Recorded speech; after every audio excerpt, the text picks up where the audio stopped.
ভাবতে পারেন একসময় যে মহিলা তার স্বামীর কোটি টাকার বাড়িগাড়ি ছেড়ে চলে গিয়েছিলেন, সেই প্রাক্তন স্ত্রীকে রাস্তায় ভিক্ষা করতে দেখলেন তার স্বামী।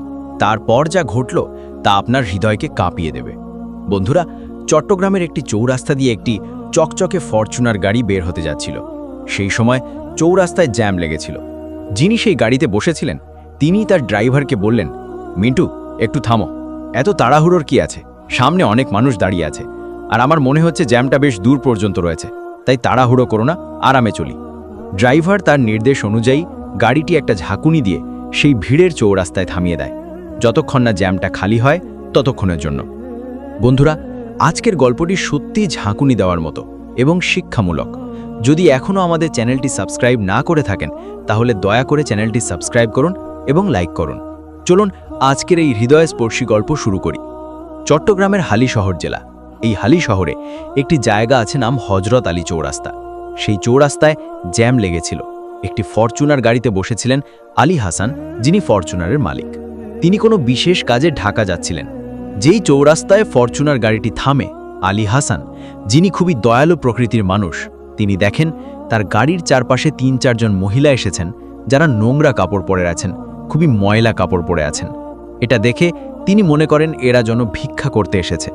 যেমনটা আপনারা দেখেছেন অনেক চৌরাস্তায় এরকম মানুষ দাঁড়িয়ে থাকে।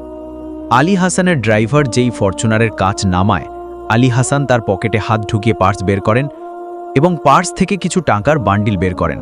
তারপর কয়েকটা নোট বের করে ৩-৪ জন মহিলাকে ১০০ টাকা করে দেন।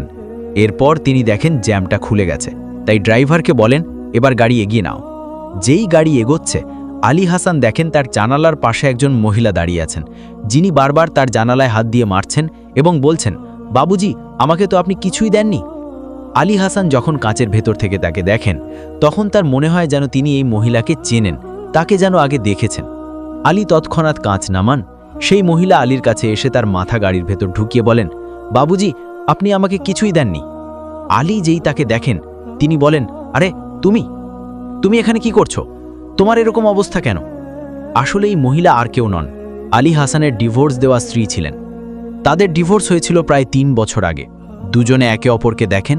আলী যখন সেই মহিলাকে, যার নাম ছিল ফাতেমা, জিজ্ঞেস করেন, ফাতেমা, তুমি তো একটা ভালো ঘরের মেয়ে ছিলে, আর যখন ডিভোর্সের মামলা আদালতে হয়েছিল তুমি আমার নামে ৩০ লাখ টাকার জরিমানা করিয়েছিলে।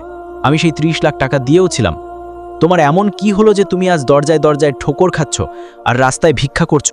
ফাতেমা এসব শুনে বলেন, আমি তোমাকে সব বলবো, আমাকে একটু সময় দাও। আলী হাসান ফাতেমাকে বলেন, এক কাজ করো, তুমি আমার গাড়িতে উঠে পড়ো, পিছনের সিটে বসো। আলী হাসান তার ড্রাইভারকে বলেন, মিন্টু, পিছনের দরজাটা খুলে দাও। তৎক্ষণাৎ ড্রাইভার দরজা খুলে দেয়।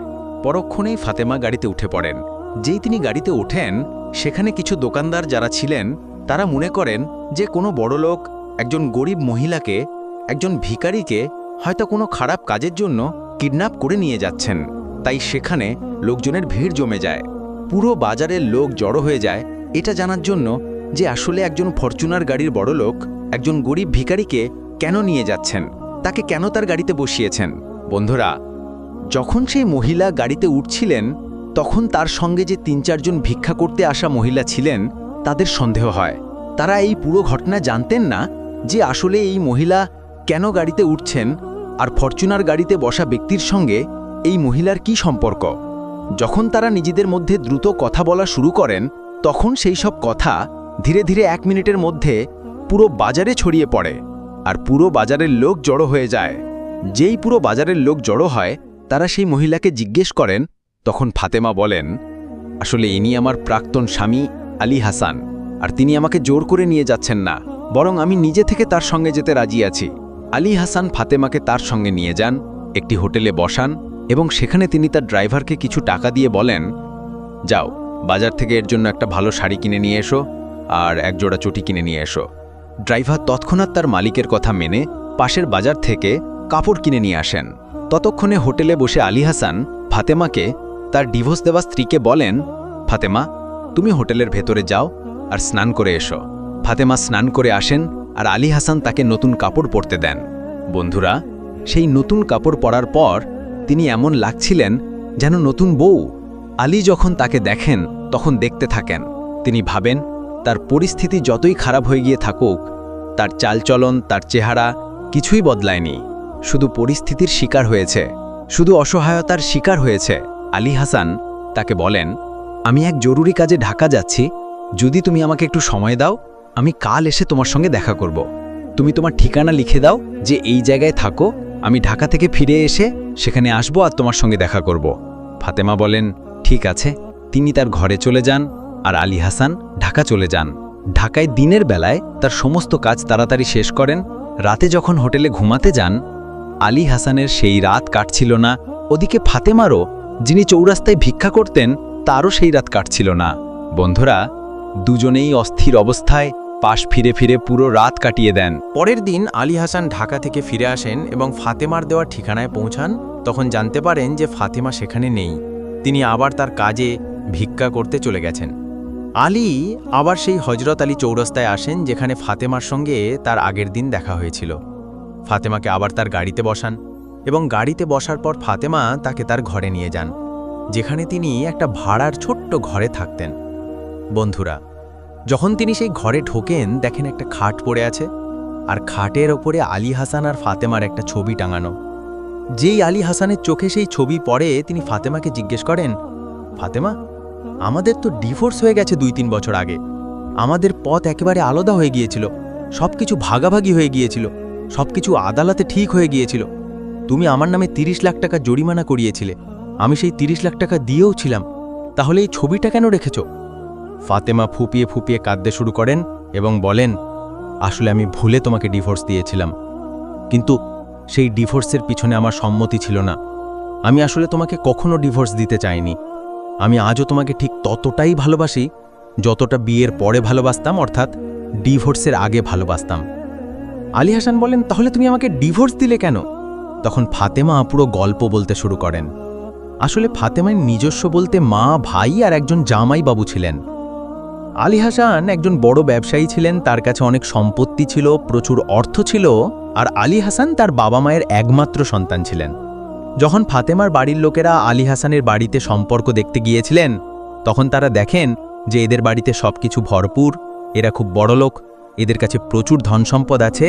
তারা ভাবেন যা করতে হয় করব, কিন্তু ছেলেটি একমাত্র সন্তান, আমরা এখানেই বিয়ে দেব। আর শেষ পর্যন্ত তাই হয়, বিয়ে আলী হাসানের সঙ্গেই হয়। ফাতেমার জামাইবাবু খুবই লোভী প্রকৃতির মানুষ ছিলেন, আর তিনি যা বলতেন তাই আলী হাসানের শ্বশুরবাড়িতে মানা হতো, অর্থাৎ ফাতেমার মা আর ভাই মানতেন। যখন ফাতেমা বউ হয়ে আলী হাসানের বাড়ি চলে যান, তখন 1-2 বছর সম্পর্ক চলার পর ধীরে ধীরে তার জামাইবাবু, তার ভাই, তার মা সবাই ফাতেমাকে কোনো না কোনোভাবে উত্তেজিত করতে শুরু করেন, আর তিনি তাদের উস্কানিতে এসে নিজের সংসার নিজেই ভাঙতে উদ্যত হন। পরিস্থিতি এমন হয়ে যায় যে দুজনের মধ্যে ডিভোর্সের মামলা চলে। ফাতেমার জামাইবাবু আর ফাতেমার বাড়ির লোকেরা জানতেন যে আলী হাসানের কাছে টাকার কোনো অভাব নেই, তাই যদি আমরা তার জরিমানা করাতে পারি, তিনি সহজেই টাকা দিয়ে দেবেন আর সেই টাকা নিয়ে আমরা আমাদের জীবন ভালোভাবে চালাবো। কিন্তু ফাতেমার এতে কোনো ভ্রুক্ষেপ ছিল না যে তারা তার সংসার ভাঙছে, তার সংসার জ্বালিয়ে দিচ্ছে, তার সঙ্গে প্রতারণা করছে। ফাতেমা তার মা আর ভাইয়ের কথাই এই সব কিছু করত। শেষ পর্যন্ত আদালতে দুজনের ডিভোর্স হয়ে যায়। ফাতেমা তার পরিবারের কথায় আলী হাসানের উপর 30 লাখ টাকার জরিমানা করান, আর আলী হাসান আদালতে সেই 30 লাখ টাকা পরিশোধ করেন। বন্ধুরা, দুজনের সম্পর্ক বিচ্ছেদ হয়ে যায়, অর্থাৎ তাদের ডিভোর্স হয়ে যায়। এই সমস্ত টাকা ফাতেমার নামে তার অ্যাকাউন্টে চলে আসে। তাই ধীরে ধীরে তার জামাইবাবু বলেন, ফাতেমা দেখো, এখন তোমার ডিভোর্স হয়ে গেছে, আমরা তোমার আবার বিয়ে দেব। এমনিতেও তোমাকে বিয়ে করবে না, কারণ তুমি ডিভোর্সি। তাই তোমাকে আগে একটা ছোট্ট বাড়ি বানাতে হবে, একটা ফ্ল্যাট বা জমি কিনতে হবে, যাতে কোনো ছেলে বা কোনো পরিবার লোভে পড়ে তোমাকে বিয়ে করতে রাজি হয়। অর্থাৎ তার জামাইবাবু আর তার বাড়ির লোকেরা তার কাছ থেকে 30 লাখ টাকার জমির নামে নিয়ে নেন, আর শেষ পর্যন্ত তাকে কিছুই দেওয়া হয় না।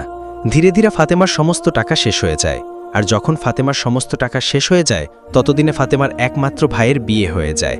তার মা মারা যান, আর বিয়ে হওয়ার পর যখন তার ভাইয়ের স্ত্রী আসে, তখন সে ফাতেমার প্রতি খুব ঈর্ষা পোষণ করতে শুরু করে এবং ফাতেমাকে দু চোখে দেখতে পারে না। ফাতেমা তখন অনেক বড় ছিলেন। যখন তার বিয়ে হয়েছিল, তখন হয়তো তার মধ্যে সেই পরিপক্কতা ছিল না যে তিনি জিনিসগুলো বুঝতে পারেন। কিন্তু বন্ধুরা, এখন ফাতেমা সবকিছু বুঝতে পারছিলেন, সবকিছু জানতে পেরেছিলেন, কিন্তু ততক্ষণে অনেক দেরি হয়ে গিয়েছিল। তিনি তার হাসি খুশি সংসারে নিজের হাতে আগুন লাগিয়েছিলেন। যখন তার টাকা শেষ হয়ে যায় তখন ফাতেমার ভাই আর ভাই বউ তাকে বাড়ি থেকে বের করে দেন। তারপর তিনি তার জামাইবাবুর কাছে পৌঁছান। জামাইবাবুও বলেন, তুমি যেখানে ইচ্ছা সেখানে চলে যাও, তুমি যখন তোমার স্বামীর হতে পারলে না তখন আমাদের কবে হবে?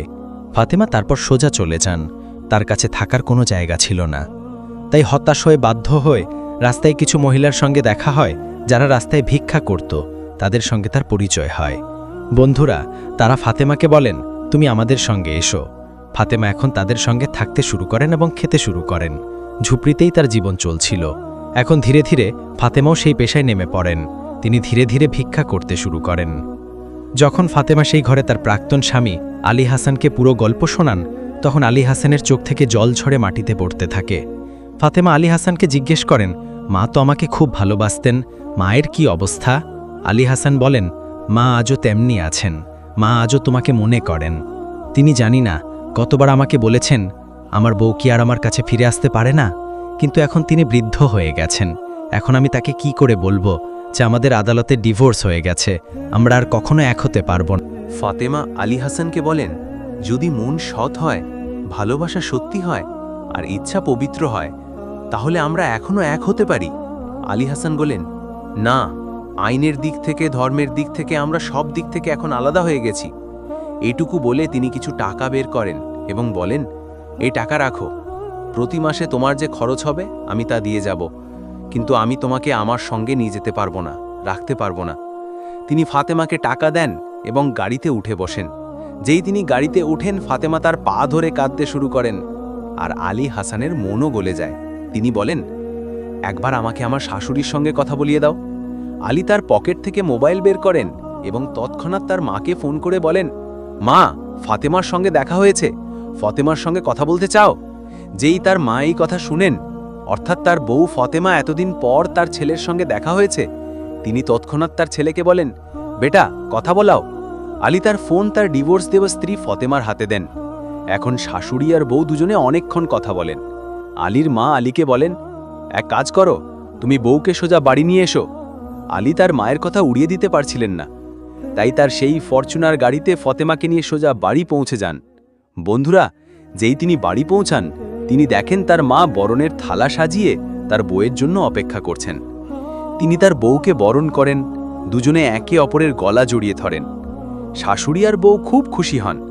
এরপর আলী হাসান বলেন, মা, এই সেই ফাতেমা যে আদালতে আমার কাছ থেকে 30 লাখ টাকার জরিমানা করিয়েছিল আর আমি সেই 30 লাখ টাকা দিয়েছিলাম। এই মহিলাকে কি আবার আমাদের বাড়িতে রাখা উচিত? তখন তার মা তাকে বলেন, বেটা, যদি সকালের ভুলা সন্ধ্যায় ঘরে ফিরে আসে তাকে ভুলা বলা হয় না, এও একজন মানুষ, আর ভুল তো মানুষেরই হয়। যদি এর কোনো ভুল হয়ে থাকে তাকে মাফ করে দাও। আলী তার ডিভোর্স দেওয়া স্ত্রী ফাতিমাকে মাফ করে দেন। আর বন্ধুরা, আলী আর ফাতেমা দুজনে আবার তাদের নতুন জীবন শুরু করেন এবং একসঙ্গে খুব ভালোবাসার সঙ্গে থাকতে শুরু করেন। বন্ধুরা, গল্পটি সম্পর্কে আপনার যে কোনো মতামত আমরা জানতে চাই। নিচে কমেন্ট বক্সে লিখে আমাদের অবশ্যই জানান যে এই গল্পটি সম্পর্কে আপনি কি ভাবছেন। আর বন্ধুরা, আপনি এই ভিডিওটি দেশ বা বিশ্বের কোন জায়গা থেকে দেখছেন তাও আমাদের জানাতে ভুলবেন না, কারণ যখন আমরা আপনার কমেন্ট পড়ি তখন আমরা পরের গল্পের জন্য আরও বেশি অনুপ্রেরণা পাই। তাই বন্ধুরা, আবার দেখা হবে আরেকটি আকর্ষণীয় গল্প নিয়ে। ততক্ষণের জন্য আপনাদের সবাইকে হৃদয় থেকে ধন্যবাদ। ভালো থাকবেন।